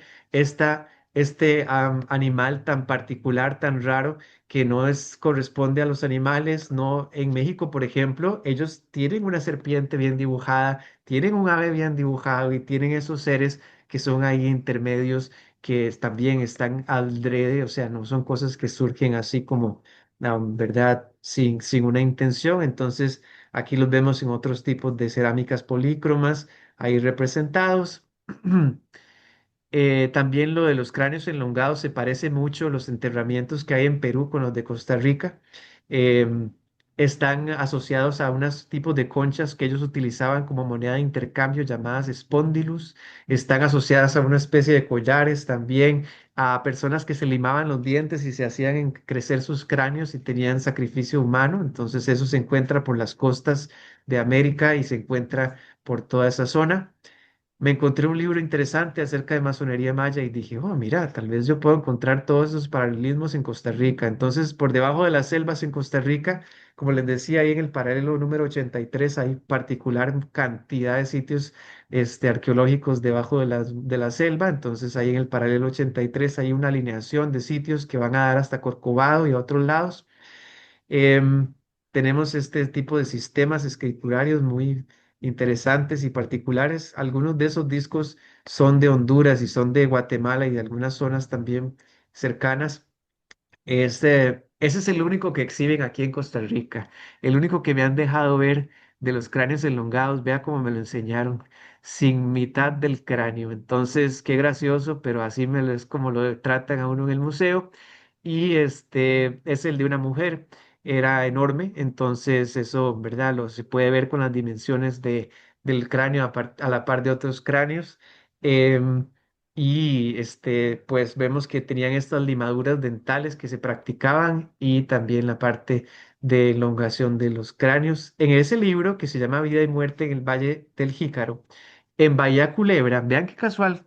Ahorita comparamos una cerámica de Birmania y en Birmania hay un lugar que se llama Bahía Culebra, en los que se han encontrado escritos y glifos muy interesantes también. Y aquí en Costa Rica tenemos uno también llamado Bahía Culebra y ahí cerca de todas esas zonas también se han encontrado glifos y partes remanentes de una cultura que también lleva hasta la isla de Chira, aquí en Costa Rica, y se han encontrado, bueno, papiros, perdón, jeroglifos en pieles de venados y todo eso aparece en el libro que les mostraba al principio de Ferrero, eso está ahí relatado. Muchos de los relatos que la maestra Sotomayor hablaba acerca de los formatos de libros, también los relata ese señor Ferrero. Sí, adelante. Felipe, toda esta bibliografía que nos comentaste, nos presentaste al principio, ¿es originaria de Costa Rica o es a nivel internacional? ¿Se puede acceder? Viste que hay libros que también se los trabaja en PDF. ¿Son propios de Costa Rica, esta literatura? No he podido encontrar ni uno de esos en PDF, aunque lo he pulseado, los he intentado buscar, pero no he logrado encontrar ese retorno a la edad de oro. Yo se lo mandé a Ruth, se lo mandé por correo para que ella los pudiera estudiar. Así fue como nos hicimos amigos y algunos de ellos sí tuvimos la oportunidad de discutir algunos de esos temas porque a ella le parecieron también muy lindos, muy interesantes, pero definitivamente que, a ver. Vamos a volver un momentito a esos, porque sí creo que son ejemplares muy particulares y no tan fáciles de hallar. Se encuentra, eso sí, en la editorial de la universidad. Y eso, yo no sé si eso tiene un servicio de correos, porque puede ser que ellos efectivamente tengan una manera de enviarlos para allá. Porque sí, este es del editorial del Instituto Tecnológico. Yo sé que lo venden en la editorial de la UCR. Este es del Museo de Jade, es una revista que sacó el Museo de Jade. Entonces, solo en el Museo del Jade. Este es un libro más viejitillo ahí, cuesta un toque más encontrarlo porque ya no es tan común. Se encuentra en las compra y ventas o cosas por el estilo. En las bibliotecas ya no está como tan común. Y este también es de la editorial de la UNED, de la Universidad a Distancia. Entonces, yo lo he encontrado aquí específicamente. Son, sí, difíciles de encontrar por allá. Si te llama la atención alguno específicamente, podemos coordinar y lo mandamos para allá. Perfecto. Bueno, muchas gracias, Felipe. Claro que sí. De paso, te pregunto cortito, ¿el cráneo que se exhibe no tiene la parte de arriba? ¿Dónde está la parte de arriba de ese cráneo? Así al descaro, para que la gente no pregunte, eso lo Mm. tienen en las bodegas. En serio, los funcionarios ya me conocen, ahí yo llego al museo y, usted otra vez. ¿Y cómo se llama? Vean, todas las veces le dicen a uno, mire, en esta exhibición no hay ni un solo objeto óseo. Primero le dicen a uno eso y yo le digo, sí, sí hay objetos óseos porque están esas caras con un diente. Sí, cierto, ahí está. Y entonces empiezan a dar rodeos por ahí, o sea, me costó como años para que empezaran a aceptarlo y después publicaron esa revista. Entonces, la único pronunciamiento que ha habido es el evento en el que lanzaron las revistas y hicieron como un evento, lanzaron la revista, conversaron un poco acerca de eso, se hicieron investigación, perdón, se hizo entrevistas a los investigadores originales de la Bahía Culebra y todo eso, y bonito, interesante, pero no es así algo como que 95% o más de los ticos, usted les pregunta que si hay cráneos elongados en Costa Rica y le van a decir que no o no saben. Así es, los museos son particulares, ¿verdad? Ellos se encargan de gestionar cosas que a veces vienen a ser no tan a favor de las personas y ni tampoco de la cultura, sino también a favor del culto de las personas que se enfocan en sostener los poderes. Ok, esto es uno de los más fascinantes, sino tal vez como para también uno de los más fascinantes, volvemos al tema de los pájaros y todo eso, ¿verdad? Porque tiene cara de pájaro. También tiene sus coronas con serpientes que le salen de la frente, eso se puede encontrar en mayas, se puede encontrar en egipcios, lo tenía el dios Shiva, lo puedes encontrar recurrente, creo que los sumerios también tenían una serpiente que le sale de la frente, entonces es parte como del simbolismo de esta dinastía antigua de navegantes. Podemos ver que también tiene la polidactilia, tiene un montón de dedos, no solamente esos dedos. Estas otras serpientes que le salen aquí a las orillas de la cintura son simbolismo de la tribu Edo de África. Entonces es muy interesante porque tiene simbolismo Edo y egipcio. Y bueno, el ojo también es muy prominente, igual que el ojo famoso del Rao, se llama el otro, Horus. eh, Horus, ¿verdad? Y también, por ejemplo, Don Ibar sí decía que él, muy posiblemente los Shemshujor, los seguidores de Horus, fueran instruidos también aquí por los huetares navegantes, entonces que puede ser parte de este mismo antiguo sistema de navegación de altura. Y ahora sí, esta es mi hipótesis acerca de las esferas. Entonces, vean lo que me he encontrado. En el simbolismo egipcio tenemos el dios Aker. Aker utiliza una vara como un bastón de comando y su símbolo aparece a la par de dos leones. Alrededor de esto aparece agua. Entonces lo que podemos ver aquí como una serpiente sobre la esfera, yo he puesto atención a que los egipcios la representan como el agua. Entonces aquí hay una barca y tienen el agua y una vez más podemos ver que esta serpiente está botando como una agüita, unas gotitas que prende las famosas lámparas del templo de Dendera. Entonces aquí también tenemos un símbolo de potencia y un símbolo de luz o de luminosidad y un símbolo de una especie de luz o energía. Y aquí nos encontramos que, bueno, el símbolo de los jaguares esos a los lados, así, está también en México, está también en Costa Rica. El particular me gustó que trae la esfera. Y lo que más me llamó la atención es que trae este anja ahí en el medio, que es un símbolo de energía. Entonces, em, si pudiéramos, porque ya terminamos, entonces vamos a hacer un microsalto. Déjenme mostrarles, por favor, una cosita que apareció de este señor Pravin Mohan. Es uno de los que aparece mucho en los alienígenas ancestrales, investigador de templos en la India, y él estudia unas cositas que le llaman Shiva Lingams. Entonces, él lo que ha analizado con estos Shiva Lingams es que tenían una capacidad eléctrica, entonces, como decir, de generación eléctrica. Entonces les voy a compartir un micro video ahí para que lo analicemos ahí en conjunto y lo podamos como que poner en perspectiva. ¿Ok? Em,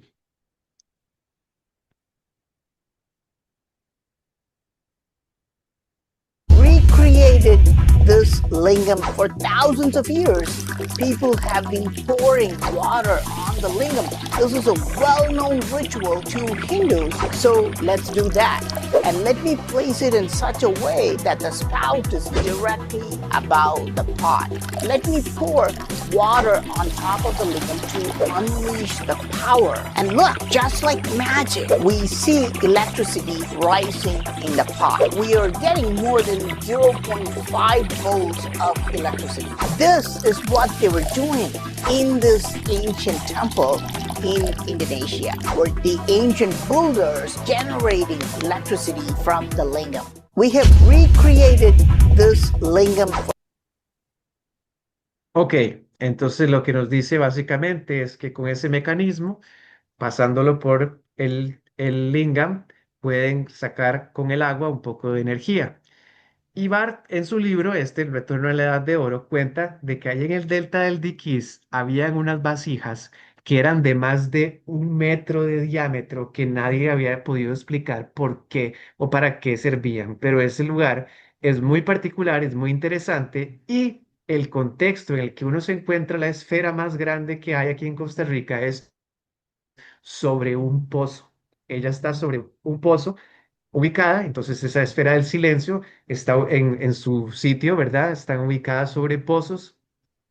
Entonces, mi hipótesis es que como están hechas de un material piezoeléctrico, como están cerca del agua y como utilizaban ese mismo sistema, posiblemente ellos tenían un sistema de energía hidroeléctrica funcional antiguo. Y con eso tan fascinante, cerramos y preguntamos cualquier cosa que ustedes, dudas, Bueno, preguntas y comentarios. en principio agradecerte, Felipe, porque realmente has sido muy didáctico, nos has hecho transitar por una línea de tiempo interesantísima, muy, muy gráfico el tema del paralelismo, también pusiste el tema las probabilidades, de cómo estudiar diferentes conceptos comunes a distintas culturas. Y este último video me pareció muy interesante porque me hace pensar de que lo que en algún momento fue tecnología, con la degradación en esos procesos cíclicos que puede llegar a tener la humanidad, termina convirtiéndose en un rito prácticamente mágico y religioso, cuando su origen era principalmente tecnológico, ¿no? Esto del lingam, ¿no? Porque en muchos lugares de la India se lo bañan, lingan como un agradecimiento a Shiva y qué sé yo, y hablan de la fecundidad, pero por lo que acaba de presentar este hombre, en realidad su origen es tecnológico, es para producir energía. Y en esta involución de la humanidad a veces se termina por desconocer el origen de lo que estaban haciendo, ¿no? Y pasa a ser algo ritual. Me encantó el último video, muy interesante. Y te agradezco enormemente todo lo que nos propusiste, porque es fabuloso. Maravilla, muchísimas gracias por la oportunidad, porque por lo general estas cosas me las dejo para mí y me las voy pensando y elucubrando por años conforme me voy Te dando vamos a cuenta pedir de más, ¿eh? cositas. Súper, súper, me encanta, porque ahí también hubo material que también tuve que dejar fuera de mi selección precisamente por la necesidad de aterrizarlo a un tiempo que sea, ¿verdad?, adecuado y que podamos, ¿verdad?, analizarlo correctamente, compartirlo y irlo llevando. Pues sí, a mí me gusta mucho que intentar, como es un material complejo y así, tratar de llevarlo a una forma sencilla de análisis. Entonces, les agradezco montones por su escucha y por sus comentarios. También, cosas que yo también venía viendo, me gusta mucho ver que efectivamente otras personas también ven ese mismo patrón, esa misma conexión y que así también construimos un conocimiento en conjunto y lo vamos contrastando, ¿verdad? Así se crea y lo podemos ir discutiendo así. Maravilloso. ¿Alguna otra cosita, dudas, preguntas, comentarios, alguna otra cosa que... Yo te quería hacer un comentario en el final y por supuesto todos los que están en sala, si tienen alguna pregunta, vamos por los últimos minutos, ya casi cerrando, pero me acordaba de en Colombia también está La cultura de San Agustín. la cultura San Agustín, en el Parque San Agustín están los lingam, que creo que es este mismo académico hindú que hace la comparación con los lingam de India. Él dice, es fabuloso porque están en la misma disposición y bueno, era la forma de representar a Shiva, ¿no? Y están allí en Colombia, o sea, vemos que el paralelismo es indudable, ¿no? Fue una cultura global. Tal vez mi última interrogante sería, con todo lo que has investigado y seguís leyendo y confrontando fuentes, ¿dónde entraría la pata del paleocontacto si es que para vos pudo haber existido en toda tu exposición? ¿Cómo lo podrías resumir, no? Bueno, lo podríamos resumir como la gran hipótesis que establece un antiguo contacto con los seres del cielo. Entonces, en el caso costarricense tenemos el caso de Cibú, como decíamos, que venía de las Pléyades. Y gracias por esa pregunta, porque definitivamente me trae a recuerdo una cosita importante, que es que dentro de los relatos del mundo también podemos encontrar un hilo conductor con respecto a los sitios de contacto, porque las tribus del mundo tienen un patrón en el que las regiones de contacto están muy marcadas y principalmente se refieren a Sirio, a Orión y a Pléyades. Entonces, hay un patrón entre esos tres, y es que los sirios fueron maestros de los Dogon, les enseñaron cosas, los pleyadianos fueron maestros de los mayas y les enseñaron cosas, pero los oriónidos son los que sometieron a todos los pueblos, los que ¿verdad? Si ustedes siguen el paradigma de los oriónidos, entonces se van a encontrar precisamente cómo funciona el imperio. Los mitos de Artemisa y Orión son el mito hermano, por eso ellos usan eso ahorita en la NASA.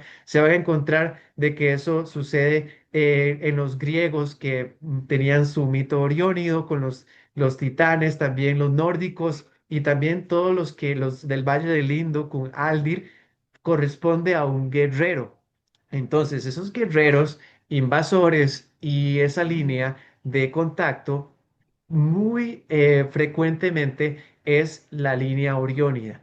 La línea que nos podemos encontrar de Pléyades tiene un matiz intermedio porque lo que se habla es de que al principio estaban todos bien, que Pléyades es la hermandad del Sol, pero que hubo sistemas que también empezaron a caer presas de cosas como inteligencias artificiales o cosas media extrañas, planetas enteros que fueron tomados, qué sé yo, eso se menciona en algunos relatos que hablan de Pléyades.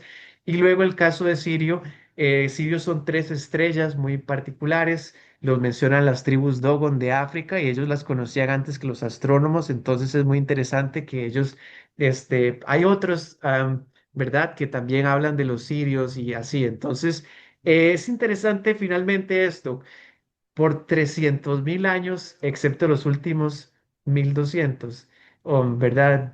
Más o menos. Los seres humanos veían a las estrellas y veían las casas de sus padres, veían otra parte del cosmos de donde venían maestros, veían caminos que se manifestaban y cosas que el ser humano moderno, con tanta contaminación lumínica, no sabe ni reconocer cuál es Júpiter. Entonces, hay que, ¿verdad? Darse cuenta de cómo ha cambiado esa parte y darnos también la idea de que por 99% de lo que es un ser humano ha sido un ser humano, hemos tenido la conciencia de ser unos seres que nos crearon por un contacto foráneo, las posibilidades de que un ser de 46 cromosomas nazca en un linaje que todos nuestros primos tienen 48 y nosotros 46. Para que haya eso, tiene que haber pasado un intermedio de 47 muy inestable. Y para sostener una población de eso en África, las posibilidades son demasiado remotas, demasiado remotas. El ser humano tiene fusionados el cromosoma 2 y 3. Entonces, por ejemplo, Crick, el que inventó la teoría del ADN, decía que para el ser humano eso es demasiado anómalo. Por ejemplo, Wallace, de la teoría de la evolución también decía que la evolución le funcionaba perfecto, pero que en el ser humano había unos saltos muy marcados. Entonces, ¿qué podemos hacer con eso nosotros? Podemos ir al vacío del relato. Si nos dicen que el maíz, por ejemplo, nos lo entregaron los dioses y nos dicen que el maíz es una planta, entonces podemos estudiar genética del maíz y ahí nos vamos a encontrar cosas muy interesantes porque hay anomalías, como la luna, por ejemplo. Ellos no pueden explicar cómo vino la luna. Es una anomalía que existe dentro de la ciencia. Lo mismo pasa con la evolución humana. La evolución humana, entonces, en la ciencia se va medio sosteniendo, pero tiene un montón de inconsistencias dentro de sus relatos que no son inconsistentes dentro del relato de paleocontacto, sino que viene siendo una sola línea. Entonces uno puede ir a todos esos huecos y revisarlos porque ahí fijo se encuentra temas. Excelente respuesta. Excelente, excelente. Sí, estoy brillante. No tengo más que agregar a todo lo que has dicho. Chicos, en la sala, ¿alguna pregunta, comentario final? Ya vamos cerrando este encuentro. Muy lindo y muy interesante. Muchas gracias. Muchas gracias, Felipe. Muy, muy luminoso. Me encantó. Gracias, gracias. Aldana y adelante, Aldana.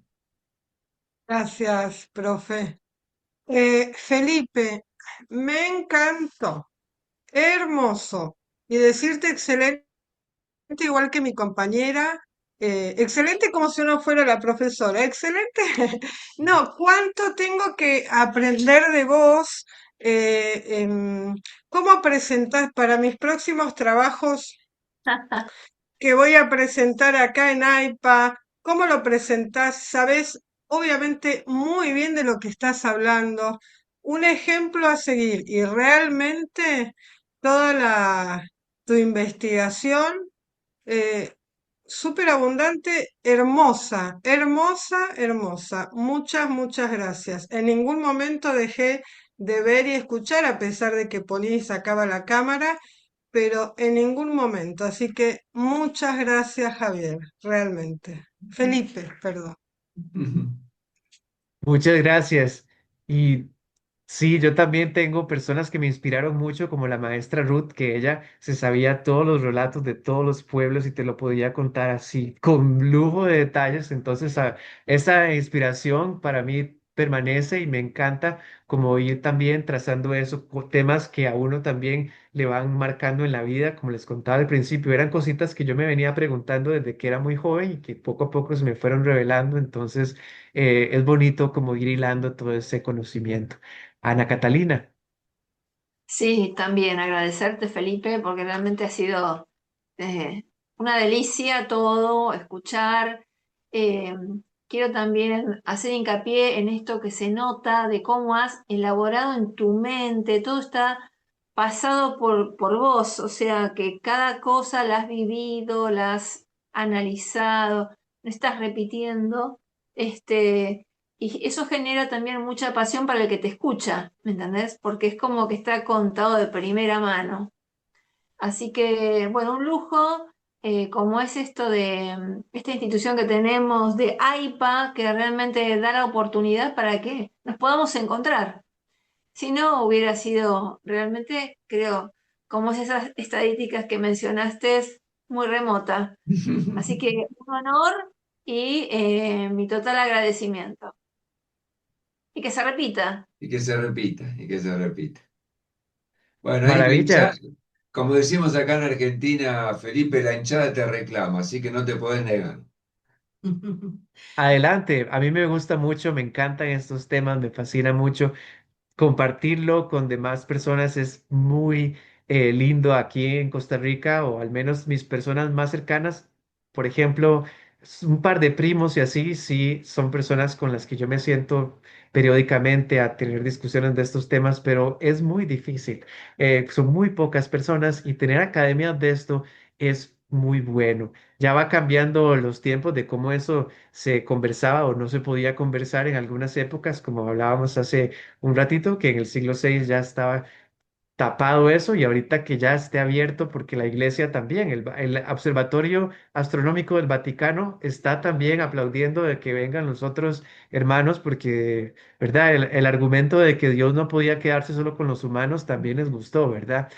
Entonces, ahorita también desde ahí estas aperturas han permitido que estas cosas se vuelvan a poner dentro de las discusiones de las personas y hay que sí, verlo, estar agradecidos y compartirlo, porque así como que se entreteje y se crece también el relato y la información.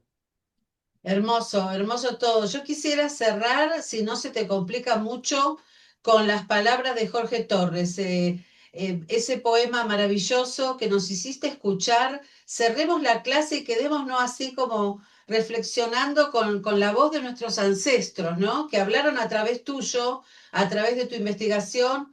Un abrazo grande, grande para todos. Cerremos esta masterclass con la voz de agua Jorge Torres. Yo escuché eso como 7 y 8 veces y hasta esta vez que lo escuché con ustedes no pude como abstenerme de llorar porque en realidad las palabras que comenta y para que ustedes sepan que es un usécar era como un antiguo aguá, pero un usécar estaba todavía a un rango más elevado que los aguá. Entonces, los usécares eran personas sagradas. Ahorita ya prácticamente de eso no se concibe muy comúnmente, no sé, casi que están perdidos dentro de la visión del mundo, ¿verdad? Pero él habla de los antiguos usécares y por eso también darle esa idea, porque eso también tenía que ver con este tipo de las tecnologías para hablar y todo eso. Entonces él habla de los conjuros de los usécares. Bien, escuchamos. Dice que la indómita Talamanca. Los hijos de la indómita Talamanca, tierra de grandes guerreros, la tierra que nunca fue conquistada por los colonizadores, porque pudo más el conjuro de los antiguos usécares y los elementos que los rodeaban. El clan más cercano a Cibó, la tierra que suspira los anhelos de sus ancestros, teniendo bien claro la noción del tiempo y la vida, de dónde somos, de dónde venimos y hacia dónde vamos. La cultura es el matiz, la única conciencia viva que hace el uso de la razón antes que existiera todo pensamiento inconsciente. Emergidos en medio del agua y de las cenizas, en medio de la luz y del ocaso. Somos descendientes del hermano tiempo, originarios de Bribribta, guardianes del discernimiento en medio de los elementos, compartiendo y danzando con la lluvia, el croar de las ranas, el rugir del tigre de la gran montaña desde tiempos ancestrales. Somos hijos predilectos de la madre Iriria, purificados con el destello de las estrellas fugaces, guiados por la opaca luz de la princesa luna. Son sabias nuestras abuelas porque sus cantos hacen eco a la vida, al tiempo, al espacio y la concepción de los siglos, pero sobre todo al gran misterio de la muerte. Son sabios nuestros abuelos porque tejieron los confines de la tierra como teje la araña su telar, porque invocaron los elementos místicos de la madre naturaleza para pedir auxilio en medio del misticismo y la tiranía. Y fue el tiempo y el ocaso quien curó nuestras heridas a través de los días, que también es hijo del tiempo. Son sabios los vientos porque llevaron el mensaje hasta el corazón sepulcral de los gloriosos caídos de una y mil batallas, porque su memoria no lo puede borrar el presente siglo y los grandes retos que nos presenta la vida. Continuar el escarmiento de la vida y los valores de humanidad, el conjuro benedicto consagrado por nuestra esencia cosmogónica en el lugar donde yace la ceniza y las lágrimas del ancestro de nuestros abuelos. Porque antes que fuera engendrado los montes y fuera creada el alba, nuestro ser fue bautizado con el fuego del combate para defender lo nuestro con alma, vida y corazón. Muy bien. Muchas Hermoso. gracias. Les agradezco muchísimo y si no es mucha molestia, me gustaría también, ya que me inspiró tanto, leerles uno de mis poemas que me publicaron ahí en la universidad. Es muy diferente la cultura de la que yo vengo que una guapa. Ese señor habla con unas palabras cosmogónicas y yo soy como un niñito a la par de él, pero este es un poema mío. Dice así, inicia en el vacío, lo que aún se plantea desconocido, allá en el remoto planeta, conocido sueño en transformación. Ley, imagen, inspiración. El sonido que se aleja y el retumbo de una ola en mi mente me acaricia como si allí estuviera presente. Incertidumbre. ¿Acaso necesitas quien te alumbre para ver lo que está enfrente? Pregunto al cielo allá en la cumbre de la montaña roja. ¿Será en un encanto, en un sueño lo que yo canto y un estruendoso llanto que al oír me levanto y me vuelve al revés? La imagen después se acerca al presente, colisión de otros mundos, sueños en conductos, libre de decir lo que sea, sonidos metálicos de oro y lata. Llueven estrellas, destellos de color plata y vuelan al infinito en un ave escarlata. Noche eterna, despertar en el frío, tus palabras dejaron cimientos que resquebrajaron el muro de los lamentos.